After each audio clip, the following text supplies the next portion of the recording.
చూస్తారు రజతోత్సవ సభ? ఇక రేపు తెలుస్తుంది. ఇక నేను చెప్పుడు కదా, మీరు మీడియా మిత్రులు మీరు వస్తారు కదా, మీకు తెలుస్తుంది. ఇక చాలా బాగుంది.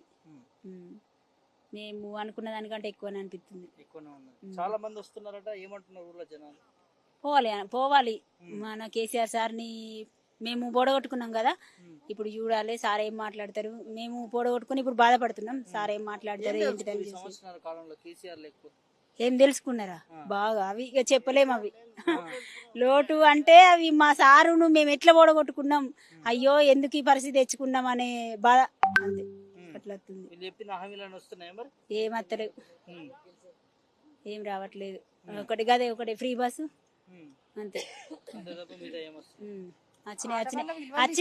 వచ్చినాయి అని అంటారు, కానీ అవి ఏం లేదు. చెప్పుడు మాత్రమే, అవి చేతలు లేవు. సూపర్ ఉంటది, 100% సూపర్. చాలా చాలా చాలా బాగుంది.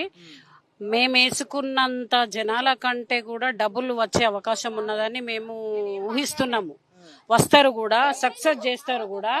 దీన్ని సభని కూడా విజయవంతం చేసుకుంటూ మళ్ళీ కేసీఆర్ కావాలని కూడా వాళ్ళు నినాదాలు చేసుకుంటూ కూడా ఖచ్చితంగా వచ్చే ఎలక్షన్లలో కేసీఆర్ గారిని గెలిపించుకునే అవకాశాలు కూడా కనబడతాయి.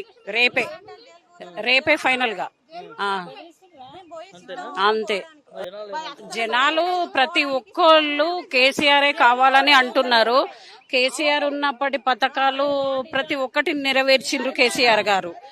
రైతు బంధు అని, దళిత బంధు అని, రైతు బీమా అని ప్రతి ఒక్కరికి ఇచ్చుకుంటూ ప్రతి ఒక్కరిని సక్సెస్ చేసిండ్రు కనుక వాళ్ళందరికీ ప్రజల లోపల కేసీఆర్ గారి పిలుపులు గాని, మాటలు గాని, పథకాలు గాని అన్ని అమలు చేసిండ్రు. కాబట్టి వాళ్ళకి కేసీఆరే కావాలి, మేము మర్చిపోయి వేసి మేము ఇప్పుడు బాధలో ఉంటున్నాము అని చెప్పేసి వాళ్ళు చాలా బాధలో ఉన్నారు జనమంతా. మళ్ళీ కేసీఆర్ రావాలంటున్నారు. కేసీఆర్ గారే వస్తారు కూడా 100%. ఇది ఈ 3 సంవత్సరాలు కూడా గడిచే అవకాశం కూడా లేదు. రేవంత్ రెడ్డి కూడా అంత గడిపే అంత కూడా లేదు. వస్తే ఒకవేళ సంవత్సరం, మళ్ళీ వచ్చే సంవత్సరం వరకు కూడా ఎలక్షన్స్ కూడా పెట్టే అవకాశం ఉంటదేమో అనిపిస్తుంది మాకు.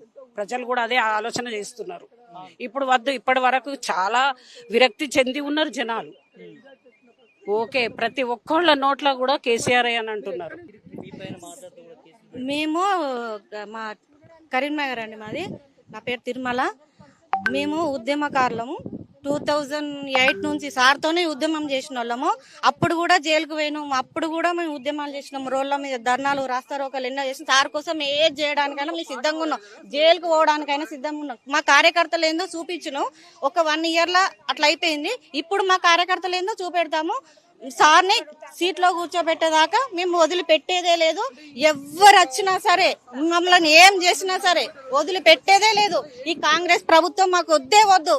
విలేజ్లల్లా ఏడుస్తున్నారు. మేము ఎప్పుడన్నా విలేజ్కి వెళ్తే ఏడుస్తున్నారు. మమ్మల్ని పట్టుకొని, అమ్మ సార్ని మేము బొడగొట్టుకున్నాము, మేము అది చేసుకున్నాం, మీరు పిలిచినా పిలవకపోయినా మీ సభకు వస్తాము, ఇంత పెద్ద సభ పెడుతున్నాడు సార్కి వచ్చి మేము న్యాయం చేస్తాము, ఇప్పుడు మాకు తప్పైందమ్మా అని విలేజ్లలో ఏడుస్తున్నారు. దానికోసమైనా మేము ఉద్యమం చేయడానికైనా సిద్ధమే. ప్రజల కోసం మేము జైలుకు పోవడానికైనా సిద్ధమే. సార్ని అలా చైర్లో కూర్చోపెట్టేదాకా మేము వదిలిపెట్టేదే లేదు.